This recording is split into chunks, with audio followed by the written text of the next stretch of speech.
አብርሽ ከሄርሜላ ጋር ፎንቃ ይዞታል እንዴ? እያንቀጠቀጠው ነው ማለት ነው። ትላንትና ቪዲዮ አይቻለሁ ማለት ነው። ቅጥቅጥ እያደረገው ነው ሰውነቱ ሁሉ እጁን ምናምን ነገር እኔ እንጃ የሆነ ነገር እንዳለበት ነገር ውርር አድርጎታል ሰውነቱ ሁሉ ማለት ነው። ይገርማል። የኔ ንግስት ሩታዬ አንቺ ብቻ ንገሽልኝ። አሰላሙ አለይኩም ወራህመቱላሂ ወበረካቱ። ውድ ቤተሰቦች ሰላም ሰላም ብያለሁ። ብያላችሁበት ሰላማችሁ በዝዝት ተረፍረፍ ይበልልኝ። ይህንን ቪዲዮ ከወደዳችሁ ላይክ፣ ሼር፣ ሰብስክራይብ እያደረጋችሁ ቤተሰብ ሆነ እንግዲህ ሩታዬ እንደዚህ አምሮባት በቃ ብላለች ማለት ነው። እኔ እኮ የሚገርመኝ ነገር አንዳንዴ ሩታ በጣም ነው እውነት የምታናዳኝ ነገር ቢኖር እኔ እያናገርኳት መልስ ለምን እንደማሰጠኝ ማለት ነው። በቃ ይህንን ሁሉ እያወራውላት ይህንን ሁሉ ስለ እሷ እየተናገርኩ አንድ ቀን እንኳን ሌላ ትክክል ነው አትለኝም እንዴ? ሼም ነው። ኧረ ሩታዬ አንድ ቀን እንኳን ይሄ ትክክል ነው፣ ይሄ ትዋሻለሽ፣ ይሄ መጥፎ ነው ብለሽ ለምንድን ነው መልስ ማሰጭኝ? ቆይ ሩታ ማለት ነው። ታይ ታይ ታይ ሩቲ ሀብቴ ግራ አታጋብኝ ታይ። በነገራችን ላይ እኔን ብቻ አይደለም ግራ ያጋባሽኝ ማለት ነው። ህዝቡ በአጠቃላይ ግራ አጋብተሽዋል ማለት ነው። ይሄጂበት፣ ቀጥይበት፣ ይመችሽ። አረ ሌላ ወደ ራስሽ ተመለሽ። ምን ሆነሽ ነው? ለማንኛውም ወደ ራሴ ልመለስና ማለት ነው ውድ ቤተሰቦቼ ማለት ነው ትናንትና ቪዲዮ ተሰርተዋል ማለት ነው እና በዛ ቪዲዮ እኔ አንዳንዴ ግራ የሚገባኝ ነገር ቢኖር ማለት ነው አብርሽን መምከር ማለት ድንጋይ ላይ ውሃ ማፍሰስ ማለት ነው፣ እኔ እንደማስበው ማለት ነው። ምክንያቱም ሰው ሁሉ የሚናገረው ሰው ሁሉም ለአንተ የሚጠቅምህና የሚጎዳውን ነገር ነው እንጂ የሚናገረው ለሱ የሚጎዳው ነገር እውነቴ ነው የምላችሁ ተመልካችም ሆነ ጓደኞቹም ሆነ ስለሱ የሚጎዳው ነገር አይናገሩም ማለት ነው። አንዳንዶች አሉ፣ አንዳንዶቹ ስላችሁ የእሱ ሰራተኞች ማለት ነው። ከእሱ ጋር አብረው የሚዞሩት አብረው የሚጠጡት አብረው የሚበሉት እነሱ ናቸው ማለት ነው። ስለሱ እሱን ቢጎዳ ምንም መስሎ ማይታያቸው፣ ግን ሌላው ሰው አብርሽን የሚጠቅመው ነገር በምክርም በውሸትም ቢሆን እነሱ ታውቃላችሁ፣ የቡታጀራ ውሸታሞች ማለት ነው፣ የውሸት በርሜሎች ማለት ነው። አሁን ትላንትና ይሄ የዛች የሽሙት ዝሙተኛ ውሽሚት ውሽሚት ሌላ ፍሽን አስተካኪ ምን ሆነሽ ነው? ሰክረሻል መሰለኝ ዛሬ እና ውሽሚትን እኔ ፍቅረኛዋ ነኝ ምናምን ነገር ብሎ የመጣለች ማለት ነው። ከአብርሽ ጋር በደንብ እኮ ነው የሚተዋወቁት። እንደውም ይሄ አይዲያ እኮ እሱ ነው የሰጠው። እንደዚህ እንደዚህ ብለህ ተናገር፣ ዩቱብህን እንደሚያሳድግልህ እኔ ስላለው እይታ ስለሚመጣልህ የኔን አይተው ስለሚመጡ ይህንን ነገር ስራ ብሎ የሰጠው ራሱ አብርሽ ነው ማለት ነው። እና ደግሞ በላወቀ ነገር በነገራችን ላይ አብርሽ ማለት ነው እስከ መቼ ድረስ እንደ ዋሽቶ እንደሚኖር ነው የሚገርመኝ እኔ ማለት ነው። እንደዚህም ስላችሁ ብዙዋችሁ የምትቆጡ አላችሁ ማለት ነው። አይደለም ቁጣው ማለት ነው በርበሬ በጥብጣችሁ ለምን አትጠጡ? ምን ጉዳይ አይደለም ማለት ነው። ምክንያቱም እንደምታውቁ አብርሽ ስለሱ ትክክለኛ ነገር የሆነ ነገር ካየው እኔ እንደ ማንኛውም ሰው አብርሽ ይሄን ነገር አጥፍቷል አልልም። አብርሽ እውነት ነገር ሲሰራ የራሱ የሆነ ነገር ትክክለኛ ሀቅ ነገር ካለው እኔ አብርሽንም በሀቅ ነገር ነው ማወራለት፣ በሀቅ ነገር ይመሰክርለታለሁ ማለት ነው። ነገር ግን አብርሽ ትላንትና ሄርሜላ ማለት ነው የ18 ወጣት ልጅ ናት እኮ አለ ሊል የቀረውም ነገር የለም እኮ።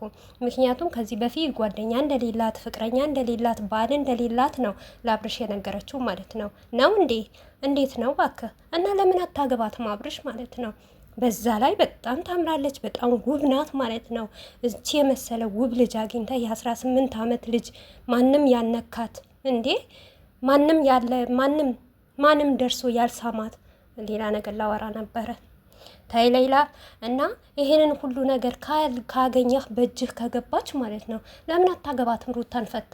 በነገራችን ላይ ስቀልድ ነው። ሩታን ፍታት የምትሉ እኮ አጠፉም እናንተ ማለት ነው። እና ለምን አታገባትም ማለት ነው? እንደዚህ እያማለለችህ እንደዚህ እየላሰችህ ማለት ነው። እናንተ ውሸታሞች ማለት ነው። አይደለም ወንድ ልጅ ከአንድ ሁለት አይደለም የወለደችው ማለት ነው። እኛ መናቅ መሰላ አማር የማን ልጅ ነው? በዛ ላይ ደግሞ የ9 ወር ነው ምናምን ሴት ልጅ አለቻት አይደል እንዴ? ተው እንጂ በጣም እኮ ነው የምታሳዝኑት ማለት ነው። በነገራችን ላይ የአብርሽ ላሞች ተለዱ እንጂ እኛ ግን የሩታ እህቶች አንነዳም ማለት ነው። እናንተ ያላችሁ ነገር ስለምትወዱትና ስለምታደንቁት ያላችሁ ነገር እሺ ብላችሁ ትቀበላላችሁ እንጂ በእኛ በሩታ እህቶች ላይ ቀልድ የለም። ተዋውቀናል እኮ አሁን የምትለብሰውን ጫማ ራሱ እናውቃለን። እሺ አብርሽ አይደለም እኛ ልትሸውደን ማለት ነው። እና ራስህን አትሸውድ። በዚሁ አጋጣሚ ማለት ነው ሞት ቅርብ ናት፣ ዝች ዓለም ጠፊ ናት ማለት ነው። ብር ጠፊ ነው። ከሁሉም ነገር ክብር የሚባል ነገር ይበልጣል ማለት ነው። እኛ ጉዳያችን አይደለም እኮ አንተ ከሄርሜላ ብትሆን ከማንም ብትሆን ምንም ብትሆን ለእኛ መስሎም አይታየኝም። እውነቴ ነው የምላችሁ፣ በአሁኑ ሰዓት እኔ መስሎም አይታየኝም። በፊት ነበረ እውነት እየመሰለኝ እያለቀስኩኝ ምናምን ነገር ግን እንደዛ አይሆንም። እንደዛም ስል ግን ሩትዬ ውሽምጤ ብጥስ እስከሚል ነው። የፈለገች ነገር ትበል፣ ትዋሽ፣ ትተውን ትናገር፣ እሷ ግን መውደዴን አላቆምም ማለት ነው። በዚሁ አጋጣሚ ልንገራችሁ ማለት ነው። ሲቀጥል የእኛ ሩቲ ማለት ነው በጣም ጨዋ ልጅ ናት። ውሸት ያስለመዳት ሌላ ሰው ነው እንጂ ዋሽታም አታውቅም፣ መተወንም አታውቅም። እንደዚህ በያንን በይ ብላ ስለምትናገር ነው እንጂ ሩትዬ ማለት ውስጧን የተረዳትና ራሷን ያወቃት በጣም ምርጥ የዋህ ጀግና ሴት ናት ማለት ነው። እና በዚሁ አጋጣሚ ማለት ነው አብርሻ አንተ ለምን ተንቀጠቀጥክ?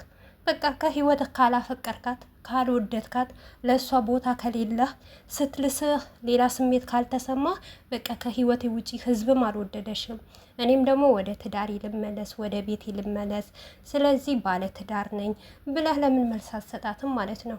መልስ የማትሰጥበት ምክንያትማ በጣም ትወዳታለህ፣ በጣም ታፈቅራታለህ እና ጭንቀት ውስጥ ገብተሃል። እዚህ ጋር ሄርሜላትን ሩታህን ትተህ ሄርሜላን ብታገባ ወይም ደግሞ ከሄርሜላ እውነተኛ ያላችሁ ነገር ግልጽ አድርገህ ብታናገር ሚዲያ ላይ ሊጮህብህ ነው፣ ሰው ሁሉ ሊጠላህ ነው። ሩታን ደግሞ ብለህ ወደ ሩታ ጋር እንዳትሄድ ደግሞ የእሷ ፍቅር እያጋላታህ ነው። ምን ነው በራስህ እጅ ማለት ነው። ቢቀርብህስ ምን ጎደለብህ? አቦ አንተ እኮ ተወዳጅ፣ በጣም የሚወዱ አድናቂዎች አሉ። ከሚስትህ ጋር ስትመጣ በጣም ደስ የሚሉ የሚቀበሉ፣ አንተ ምን ጎሎብህ ነው? ግን መቼ ነው አብርሽ ማለት ነው? ወይኔ እኔ የናፈቀኝ ነገር ቢኖር ይሄ ነው። መቼ ይሁን እንደው ተመስገን ያለኝ ነገር ይበቃኛል። ከሚስቴ ጋር ቡናም ሲሆን ሳፈላ ወይም የሆነም ነገር ስሰራ ልምጣ ብለህ መቼ ነው ግን ፈጣሪህን የምታመሰግነው ማለት ነው? ሁሌ መቃጠል። አንዳንዴ እውነቴ ነው የምላችሁ ባላችሁ ነገር እንኳን አመስግኑ፣ አለኝ በሉ እና ያላችሁም ራሱ ሊወስድባችሁ ይችላል ማለት ነው። አንዳንዴ ምን ይባላል መሰላችሁ ማለት ነው ጫማ የለኝም ብሎ የሚያዝን ሰው አለ። አንዳንዴ ግን ጫማ ሳይሆን እግርም የሌለው ሰው አለ ማለት ነው። አንዳንዴ እጅ ካለው ወይን የሚለብሰው ምጠጣው ምበላው አጣው የሚል አለ።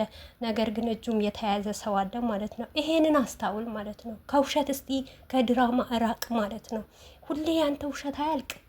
ጭራሽ ትላንትናማ ብሎ የሴትም ጓደኛ የላትም፣ የወንድም ጓደኛ የላትም፣ ፍቅረኛም የላትም ነው እንዴ? ስታቀምሰ ነው እንደዛ ያለችህ ማለት ነው። ምን ነው እንድትቀምሳት ትፈልጋ ነው እንደዚህ ያለችህ? ወይስ አንተ ልትቀምሳት ፈልገህ ነው የጠየካት? እንዴት ብለህ ነው የጠየካት? ያንን ነገር ስትልህ እንዴት ተሰማህ? ደስ አለህ አይደል? በደስታ ነው አይደል የሰማሃት? ስለዚህ ለምን ከሷ ጋር አትሆንም ማለት ነው? ውብ እኮ ናት በነገራችን ላይ ማለት ነው። በጣም ስለምታማልልና ስለምትልስህ ዝሙትን አብረን እንስራ ስለምትልህ ማለት ነው። ጭራሽ በዚህ ናክል ህፃን ልጅ ያረከን አብረሽ። እኛ እኮ ህፃን አይደለንም፣ እራስህ ነህ ህፃን ማለት ነው። እውነት እኛ አታለህ ማለት ነው። ገንዘብን ለገንዘብ የሰው ልጅ ማታለል አይጠበቅብህም።